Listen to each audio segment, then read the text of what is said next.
계산서 정상 전송의 기한. 발급의 기한이나 전송의 기한 달라요. 발급 먼저 한번 가볼게요. 발급. 발급은 우리가 문제에서 예를 들어서 2월 19일 날 거래가 일어났다라고 가정하면 정상적 발급은 언제까지예요? 곧 다음 달 10일까지. 여기가 이제 정상 발급이죠.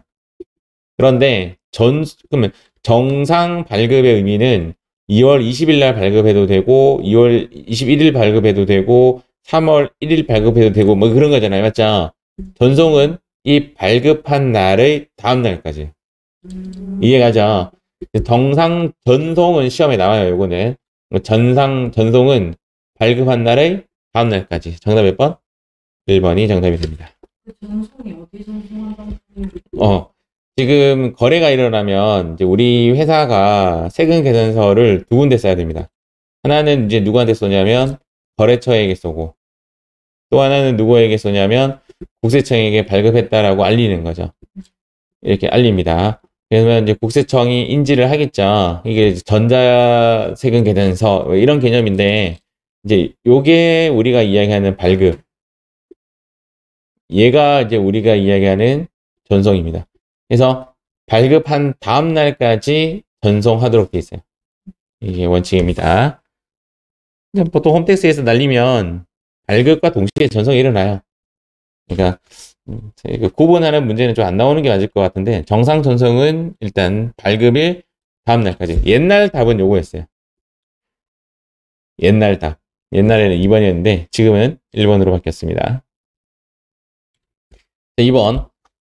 다음 중 수정세금 계산서와 발급 사이의 절차, 잘못된 것은 무엇인가?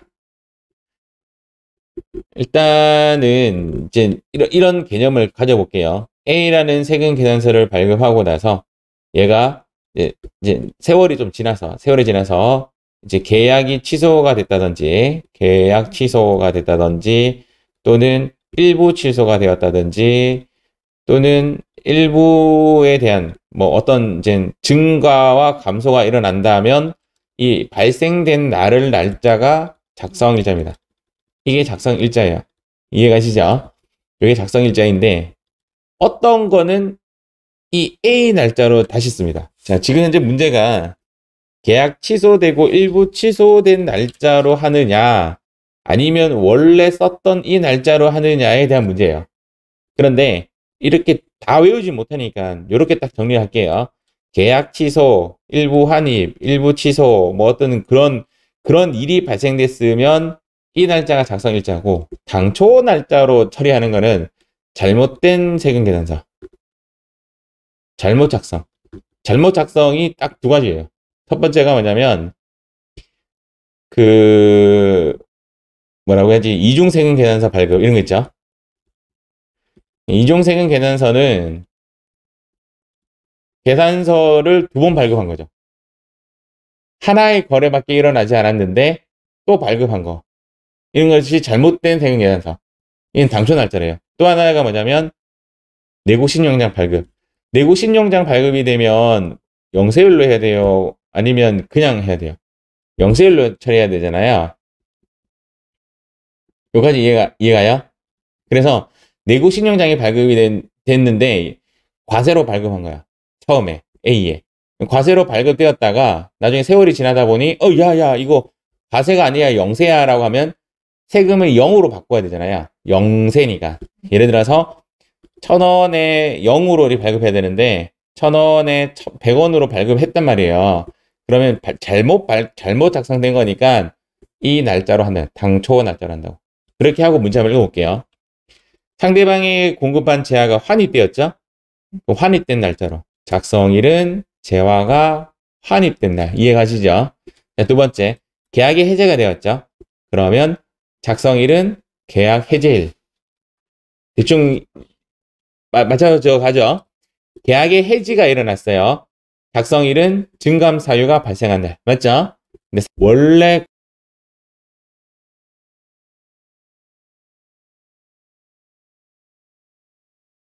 거래가 있었 원래 작성했던 그 작성일, 당초 작성일 날로 해야 된다. 이해갑니까? 정답은 4번인데 이 문제 상당히 어려워요. 상당히 어려워하는데도 불구하고 금방 제가 말씀드렸던 걸로 딱 두 개를 쪼개시고 외우는 방법은 이쪽만 외우시면 돼요. 하나 더 만약에 잡자면 이런 것도 있어요. 세금 계산서 발급해야 되는데 계산서 발급했다든지 계산서 발급해야 되는데 세금 계산서 발급했다든지 이런 것도 잘못 작성된 거죠. 잘못 작성된 거. 가장 시험에 잘 나오는 건 1번, 2번이에요. 이중 세금 계산서. 세금 계산서 중복으로 발급했다든지 또는 내고 신용장 발급이 되어가지고 이거 25일도 시험에 잘 나옵니다. 내고 신용장이 발급되어서 당초 날짜를 고쳐야 버리는 거죠. 아예 처음부터 거래가 잘못된 거니까 고쳐버릴 때는 작성일은 당초 날짜가 되어야 된다. 오케이? 저기 잘못했다는 말이 없는데 그런 날짜. 이건 이 자체가 그러니까 재화 용역을 공급하고 나서 세금 계산 발급했다는 뜻이에요. 이 말의 의미는.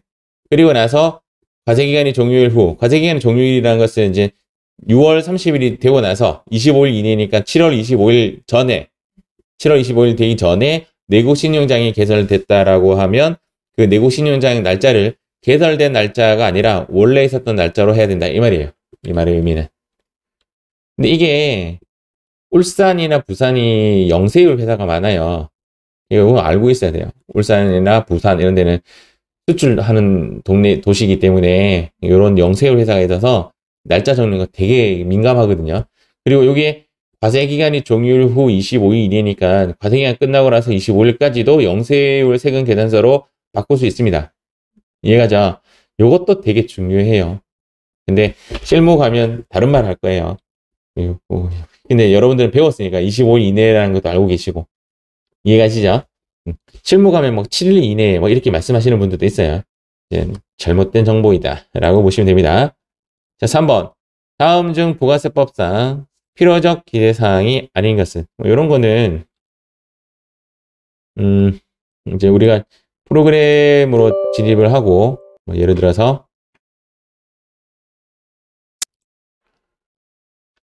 매매추 전표를 클릭하고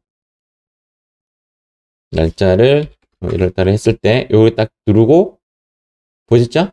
인쇄 한번 눌러볼게요. 누르고 확인.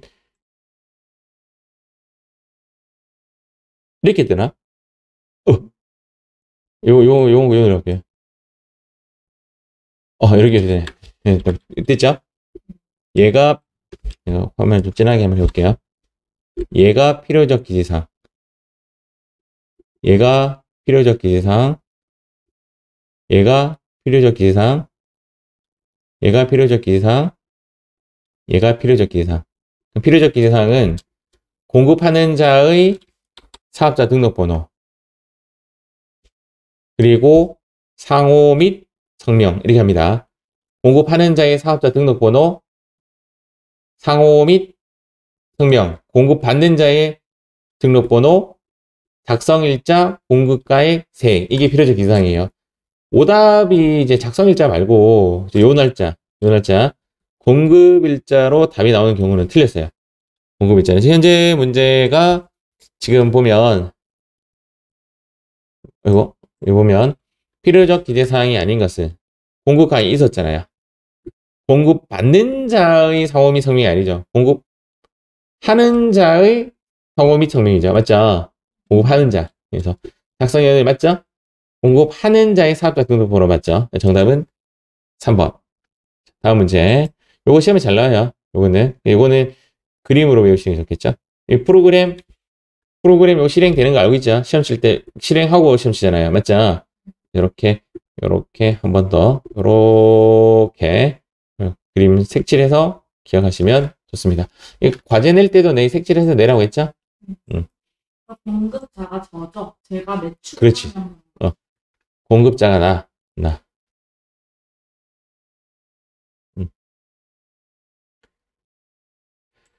자, 4번 문제. 수출 신고를 한 후, 뭐 그냥 이거는 당연한 거라서 그냥 읽고 말게요. 수출 신고를 한 후 재화를 외국으로 직접 반출하는 경우에 영세율 조기 환급 첨부 서류로서 올바른 것은 답은 그냥 2번입니다. 이 영세율에 관련된 수출 실점 영세서를 작성해야 한다. 뭐 이렇게 넘어가도록 하겠습니다. 다음 5번 문제.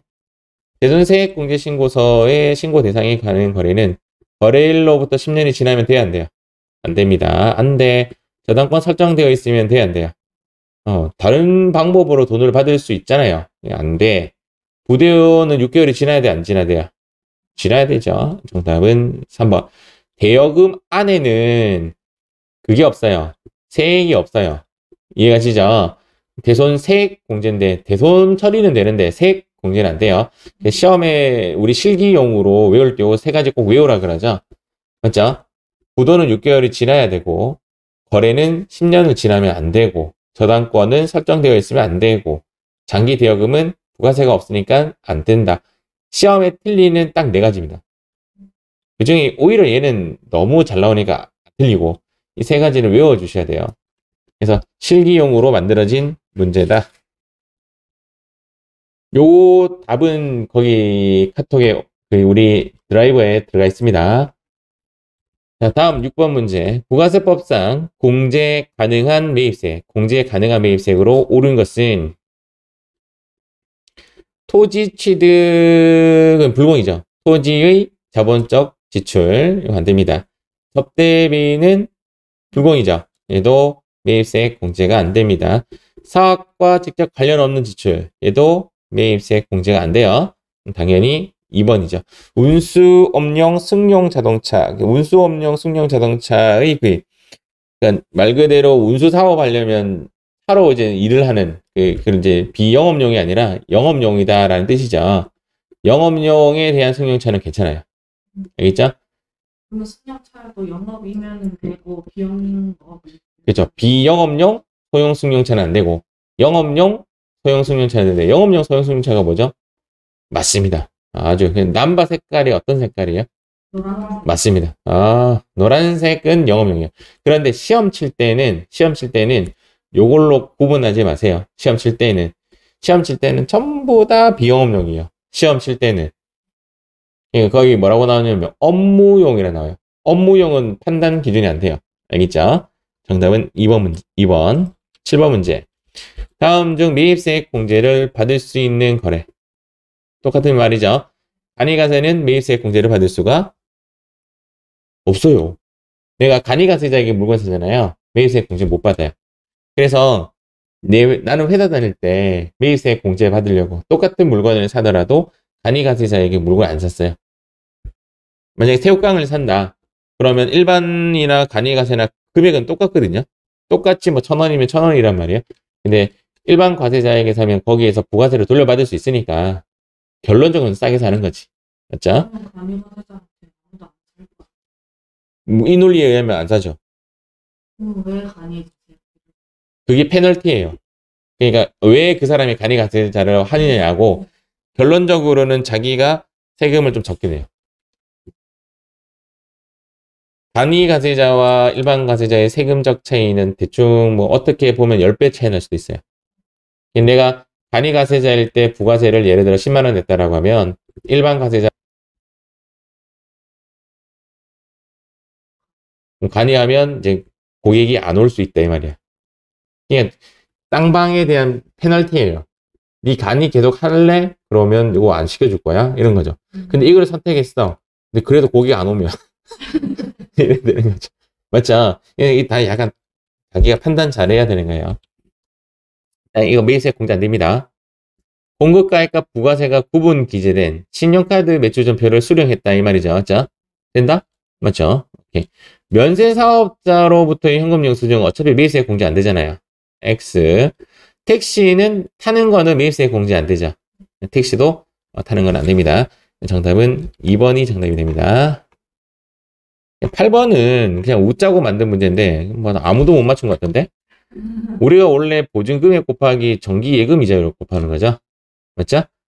사람들이 이제 전부 다 이거 썼더라고. 정기예금 이자율, 간주 임대료는 정기예금 이자율로 곱합니다. 그 위에 우리가 이자율을 바꿀 수가 있죠. 문제에서. 그렇다 보시면 되고. 감가상각 자산 취득 명세서 작성할 때는 등이잖아요. 유무형자산 다 들어간다고 보시면 되는데 여기에서는 원재료는 유무형자산이 안 들어가죠. 맞죠? 예, 그래서 이런 거는 강사가 안 하잖아요. 그래서 안 넣는다는 건 아니에요. 넣어도 되고 안 넣어도 되고 이렇게 보시면 됩니다. 정답은 4번. 고정자산 쪽이기 때문에 정론적으로 생각하시면 됩니다.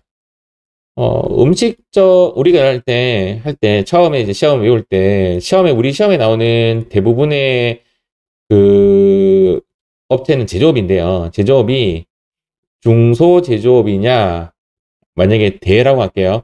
대제조업이냐면, 중소제조업은 104분의 4. 이 시험에 가장 잘 나오는 숫자. 중소제조업이 아니다라고 하면 102분의 2. 시험이 이제 가장 잘 나오는 케이스가 이 두 가지고요. 제조업 말고 음식점이 나올 수가 있죠. 맞죠? 음식점은 법인인 경우에는 지금 이제 현재 문제가 법인 음식점이에요. 법인 음식점이 나온다면 몇 분의면? 106분의 6입니다. 이건 좀 조심해야 될 게 그때 농어민이 안 된다는 이야기 했었죠. 법인 음식점이면 농어민 매입도 안 되고 그 다음 106분의 6을 선택해 줘야 되고 개인인 경우에는 또 두 가지로 쪼개지죠.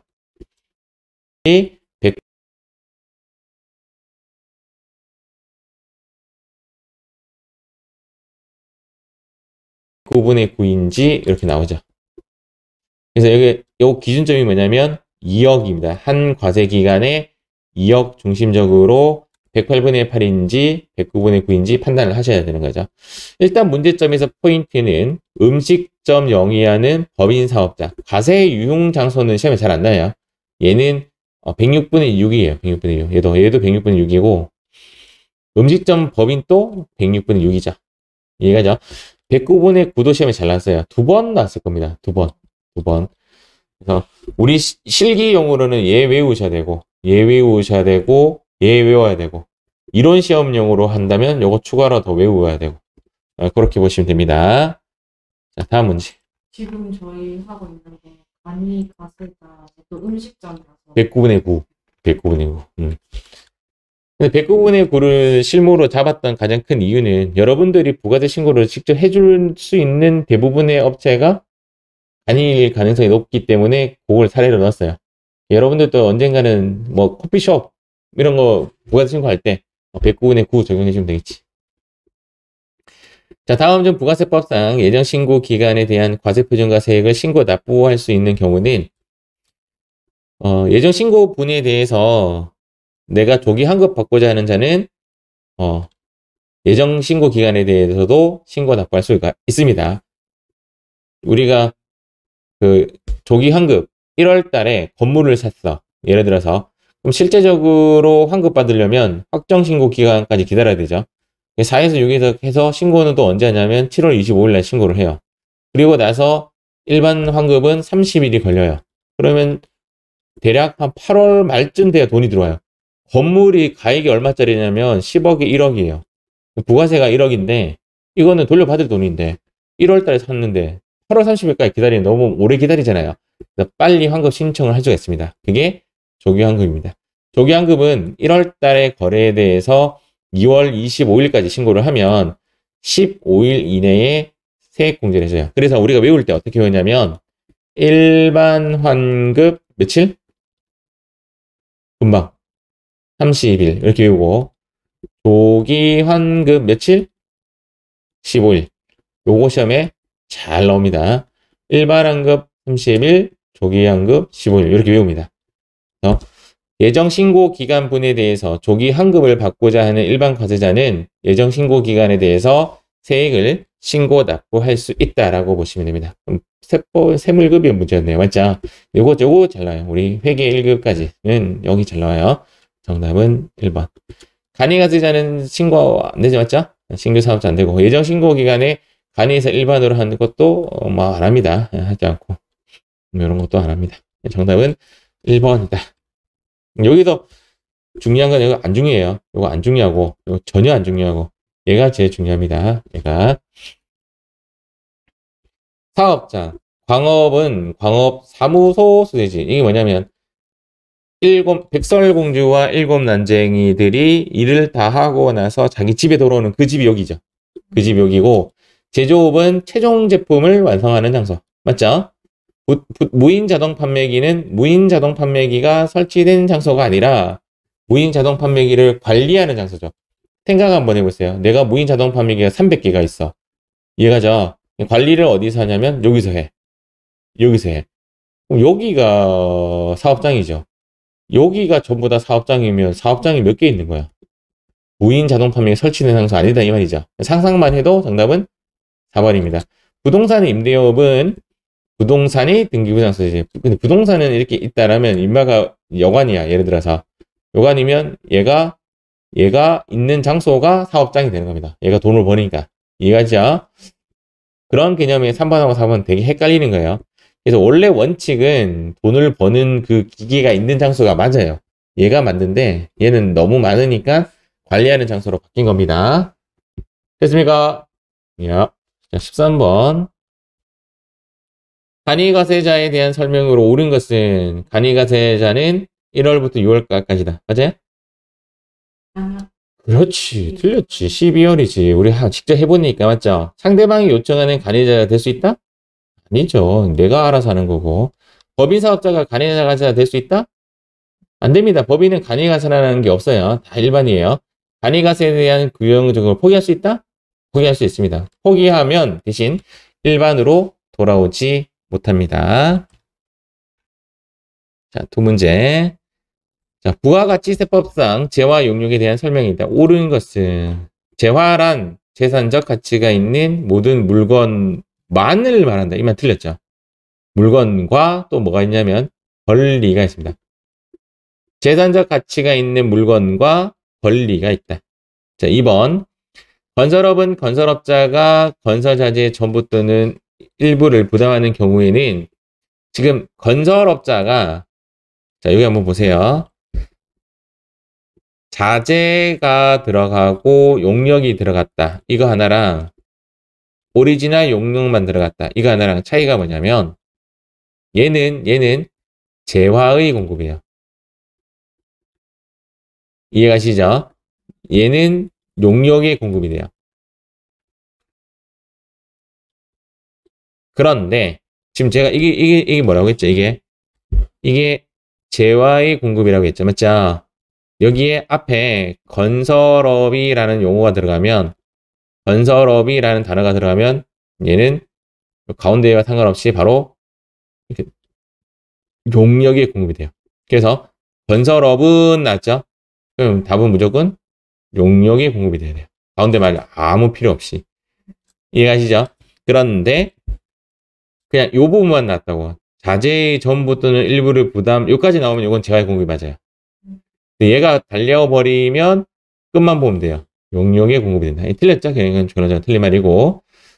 권리를 양도 또는 대여. 권리에 대한 것도 물건으로 본단 말이에요.